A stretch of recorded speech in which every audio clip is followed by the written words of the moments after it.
Kali ini kita akan membahas mengenai densitas pada reservoir panas bumi.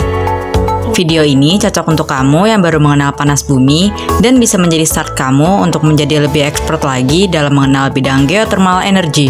Yuk, langsung aja kita mulai. Sebagian besar reservoir panas bumi terdapat pada batuan vulkanik dengan aliran utama melalui rekahan.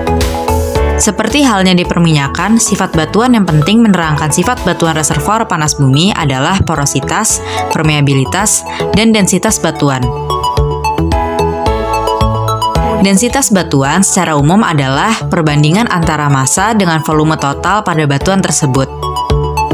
Densitas batuan lapangan panas bumi umumnya sangat berpengaruh terhadap heat content yang dikandungnya dan terdapat hubungan yang berbanding lurus antara heat content dengan densitas batuan. Semakin besar densitas batuan, maka semakin besar heat content yang dikandung oleh batuan. Densitas batuan pada lapangan panas bumi umumnya sangat besar dibanding daerah non-vulkanik. Densitas batuan ditentukan berdasarkan hasil pengukuran dari batuan ubahan di lapangan panas bumi. Parameter densitas batuan biasanya dinyatakan dalam kilogram per meter kubik, di mana asumsi angka parameter tiap densitas bernilai 2,5 kali 10 pangkat 3 kg per meter kubik bila temperaturnya lebih dari 225 Celcius. Densitas batuan dapat dihitung dengan rumus densitas batuan sama dengan massa batuan dibagi dengan volume batuan. Pengujian densitas batuan pada reservoir panas bumi bisa dilakukan dengan dua metode, yaitu metode uji laboratorium dan logging.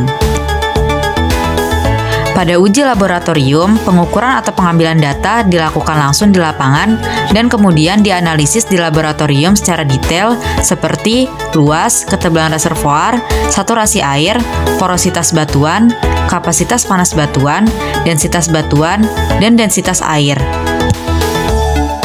Selanjutnya adalah metode pengujian logging. Dalam pengujian ini menggunakan data log densitas yang digunakan untuk mengukur densitas dengan memancarkan sinar gamma ke dalam formasi batuan. Pada lapangan panas bumi terdapat komponen reservoir panas bumi yang terdiri dari beberapa jenis batuan. Yang pertama yaitu batuan reservoir yang berfungsi sebagai penampung air yang telah dipanasi atau uap yang telah terbentuk. Batuan reservoir panas bumi umumnya adalah batuan beku. Sebagai contoh, di Gunung Arjuna Welirang, berdasarkan hasil pemodelan dua dimensi magnetotelurik, maka nilai densitas reservoir berada pada densitas 2,4 gram per cm kubik hingga 3 gram per cm kubik.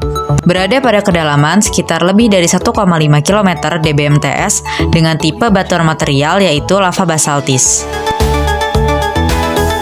Yang kedua yaitu batuan penutup atau bisa disebut dengan caprock. Batuan penutup ini umumnya terdiri dari mineral-mineral lempung yang mampu mengikat air namun sulit meloloskannya.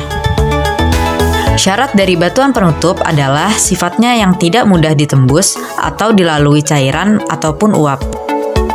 Batuan ini adalah hasil letusan gunung api seperti lava dan piroklasik.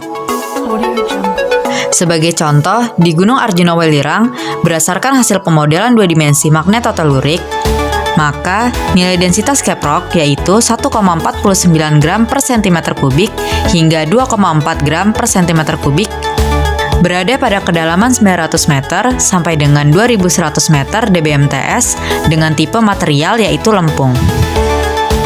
Bagaimana jiwaku? Kalian masih penasaran kan dengan penjelasan geothermal lainnya? Tonton terus video-video AI5 untuk belajar lebih lanjut dan komprehensif mengenai energi, geothermal, dan teknologi hanya di Jiwa Sistem. Sampai jumpa di video lainnya.